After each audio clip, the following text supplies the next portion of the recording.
Bonjour. Saviez-vous que la population de Bukavu s'élève à 806 940 habitants, étalée sur une superficie de 6 000 hectares, soit 60 km², avec une densité, attention, je vais vous surprendre, de 13 449 habitants par km². C'est énorme. À Bukavu, il y a 2 saisons. Celle sèche qui dure 4 mois et celle de pluie, il va pleuvoir maintenant, qui dure 8 mois. Et Bukavu étant une zone montagneuse, avec un sol volcanique et argileux, la pluie a d'énormes conséquences sur ces confinements de maisons et des constructions que nous appellerons anarchiques. Vous voulez savoir comment les personnes construisent, sur quel sol ils construisent, quel danger, ce sera dans cette émission. Merci d'être attentifs.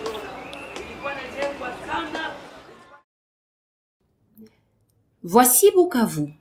60 hectares de superficie, 3 communes avec une densité de 13 449 habitants par kilomètre. Une bien importante population pour une aussi bien petite superficie. En 2010, la population était de 668 033 habitants. Aujourd'hui, elle s'élève à 806 940 habitants, soit une augmentation de 138 907 habitants en 6 ans. Cherchons à savoir le pourquoi d'une poussée démographique aussi violente.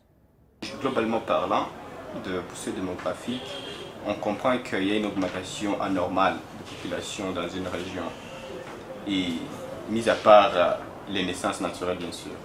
Et ces causes sont liées à quelques facteurs, entre autres la sécurité et la quête de la vie, l'alimentation en fait. La population de Bukavu a grimpé depuis 1997.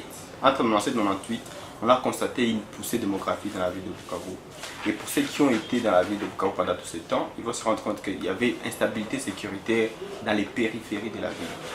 Disons dans nos villages. C'est pourquoi pendant qu'il y avait des tueries, les gens cherchaient à protéger les leurs. Ils ont quitté les villages pour venir s'engouffrer dans la ville. C'est dans ce sens-là qu'on trouve des constructions qu'on a dans la ville de Bukavu actuellement. Et l'urbanisme n'a pas planifié un programme d'extension de la ville. Aussi, à part l'insécurité qu'il y a, par exemple, si nous parlons de territoires les plus proches dans les Ngweshe et Walungu, vous allez vous rendre compte qu'il n'y a plus de productivité agricole. La population quitte ces territoires-là vers la ville de Bukavu pour chercher à manger, et vu qu'il y a l'insécurité, il ne va plus retourner chez eux.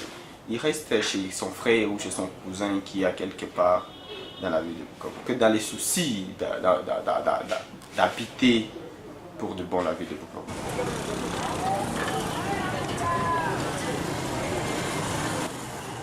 La sécurité sociale et alimentaire serait donc à la base de ces mouvements migratoires. De cause à effet, parmi les problèmes sociaux qu'engendre le mouvement migratoire, on note les constructions anarchiques. Vu de loin, Bukavu donne l'apparence d'un amas de pierres blanches sur un sol marron parsemé de quelques arbres, ce qui explique les verts dans la vue. Pourtant, Bukavu n'a toujours pas été pareil.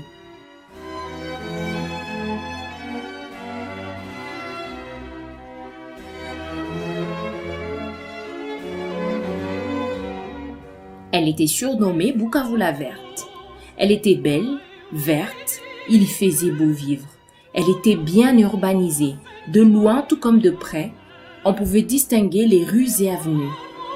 Les maisons étaient bien disposées, les normes de construction étaient respectées.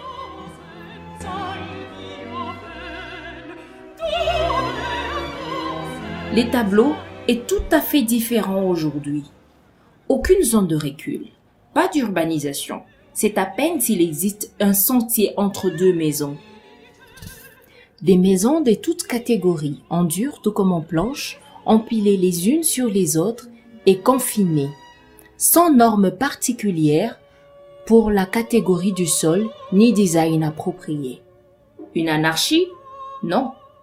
Peut-être bien, demandons à Monsieur Aimé Songa, un ingénieur en construction et architecte. Il nous fera le point sur ce qu'on pourrait appeler construction anarchique. On va maintenant monter. On appelle construction anarchique, c'est quand souvent les gens construisent leur manière. Des fois, je vais dans un milieu comme tout le monde veut être en vie. Donc, tout le monde veut se lancer en vie. L'urbanisme n'a pas tous les pouvoirs sur les gens pour les orienter, comment construire une vie. Alors les gens maintenant commencent maintenant à s'étaler, donc commencent maintenant à s'arranger pour trouver un petit rein où il va construire. C'est en fait une construction anarchique. Donc une construction qui ne respecte pas les normes urbanistiques. Et aussi, juste une construction qui est suivi par quelqu'un qui est novice dans la matière. Un maçon qui s'est fait passer pour un ingénieur et surtout moyennant un coût moindre dans la construction parce qu'il ne maîtrise pas la valeur d'un ingénieur, la valeur d'un architecte, tout seulement par avidité. Par avidité, il va avoir de l'argent. C'est comme ça que ça s'appelle ingénieur. Et les patrons, les clients font confiance à certaines personnes, ils leur donnent des subventions. Et par chance, ces gens-là construisent des choses qui montent, qui finissent. Mais c'est une construction dans les normes. Ça, c'est une construction anarchique. Oui. Donc, vous avez plein de maîtres maçons qui se font passer pour L'anarchie dans l'urbanisation ou l'anarchie dans la construction. On est bien d'accord que pour parler des constructions dans les normes, plusieurs pièces s'y rassemblent en système.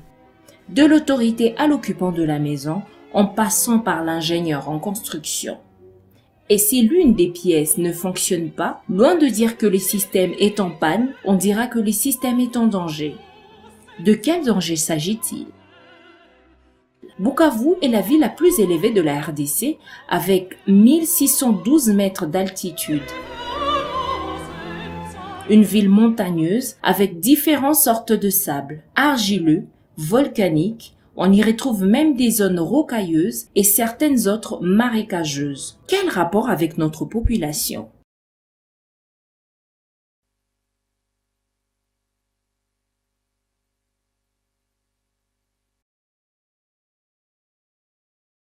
À la quête de la sécurité sociale et alimentaire, de nombreuses personnes sont prêtes à accepter n'importe quel terrain à n'importe quel prix, sans pour autant tenir compte des éventuels dangers que représente ce terrain. Oui, effectivement, là il y a un danger permanent.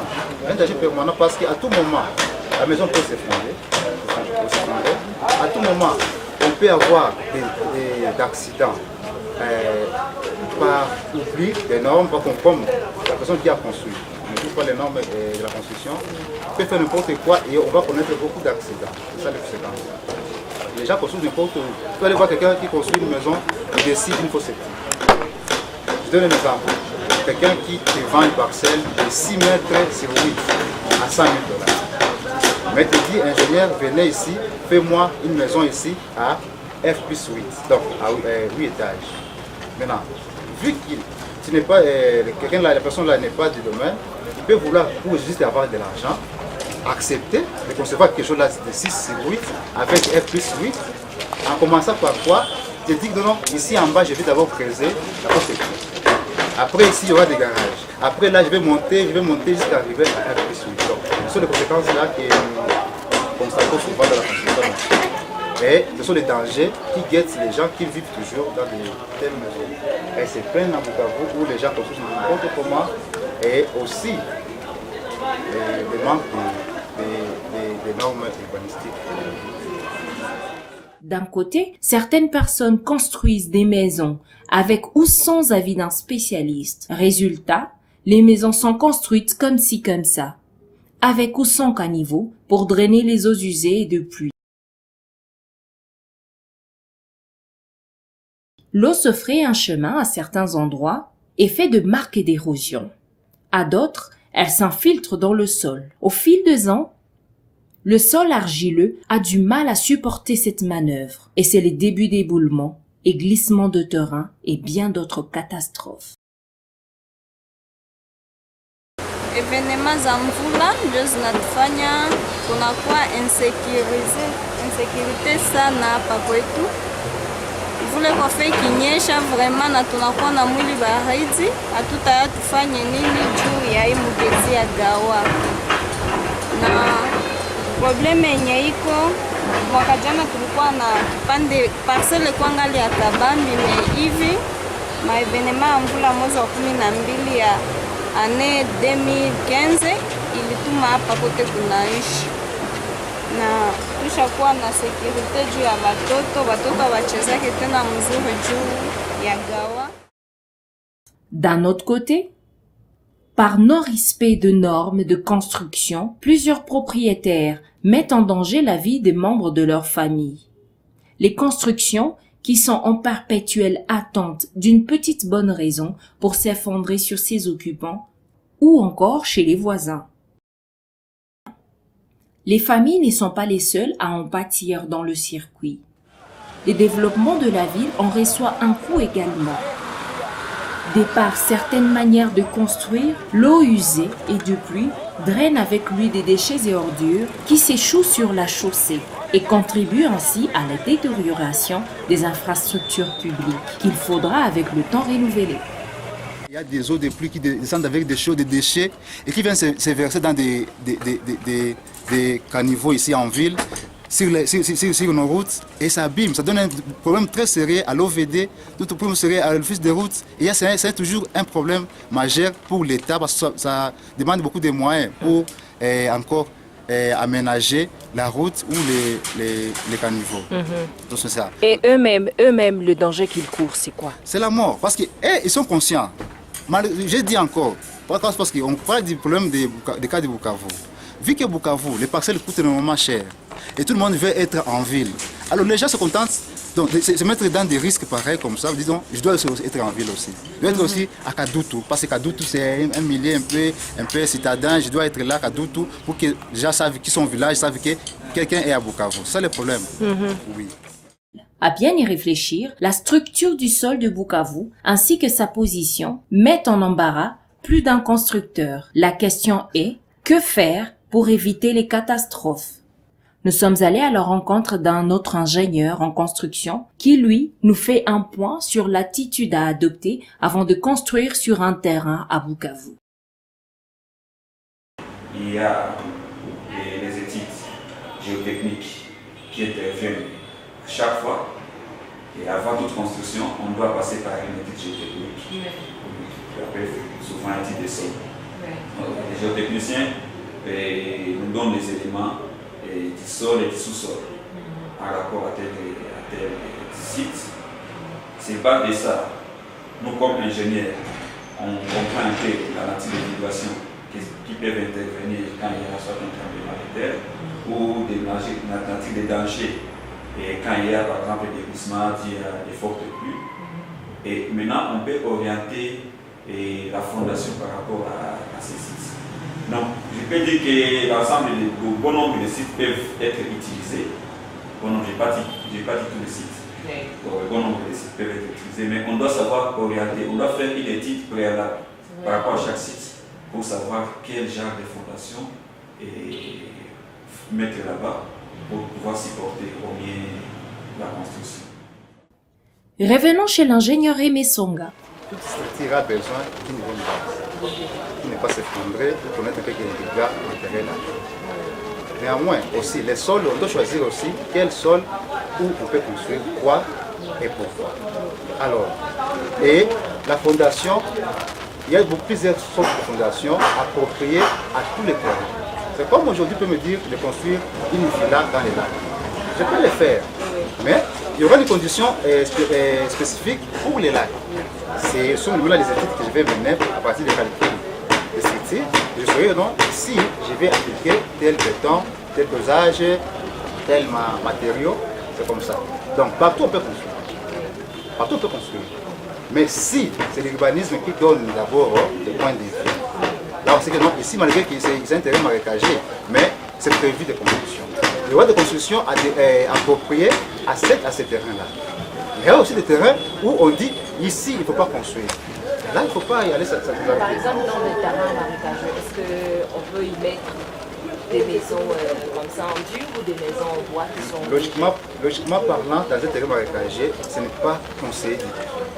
Mais, comme les gens, comme j'ai dit tantôt, que les gens ont envie toujours de se condenser en ville, que tout le monde soit visible dans la ville, c'est pour ça qu'ils se permettent de construire n'importe comment.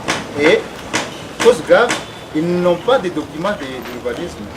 Donc, ils font seulement de leur beau gré, donc c'est comme ça. Et étant donné qu'on a déjà commencé à construire, est-ce que vous pensez que c'est conseillé de mettre des maisons à poids lourd ou à poids léger?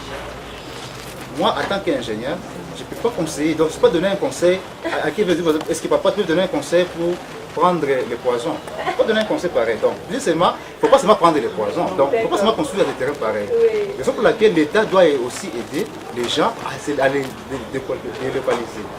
Malheureusement, à Bukavu, parce que le coût est énormément cher. Donc, tout le monde maintenant a peur. Comment il va trouver l'argent pour aller payer le passer des 100 000, 50 000. Pourtant, lui, avec les terrains marécagés, avec 1 000 $, avec 500 $, il a une portion de 10, 20 ou 15. Donc, l'État aussi doit s'impliquer dans ces choses-là pour aider les gens à ne pas connaître les choses et que ce soit marché. Oui, il y a encore une autre inquiétude avec les collines. Il y a tellement de collines à Bukavu et finalement, si on se dit qu'on doit construire, peut-être qu'on va aussi construire sur les collines. Là, c'est encore pire. Oh. C'est encore plus parce que les reboisements à Bukavu, apparemment, il n'y a plus de plants, il n'y a plus d'arbres à Bukavu. Alors, on voit que, en fait, l'environnement a un problème très sérieux. Ce n'est pas conseillé aussi de construire ces maisons. Parce que souvent, ce sont les gens qui sont en bas. Ce sont des routes, ce sont des caniveaux qui subissent les conséquences des gens qui construisent sur des caniveaux, des collines. Donc là, on peut citer quelques dangers comme... Les érosions, l'assemblement des routes et des caniveaux. Ça crée beaucoup de dégâts en ville parce que les gens ont mal construit et ils vont construire là des coins où ce n'est pas autorisé. S'ils sont bien construits et respectent les normes, les murs et maisons sont généralement faits pour protéger les gens. Mais que ne voit-on pas aujourd'hui? Des vrais bombes à retardement. On irait jusqu'à dire des vraies tombes. Mais on n'y est pas encore. On n'est pas encore à la fin de ce chapitre. La population continue à croître, les maisons aussi. À quoi ressemblerait Bukavu demain?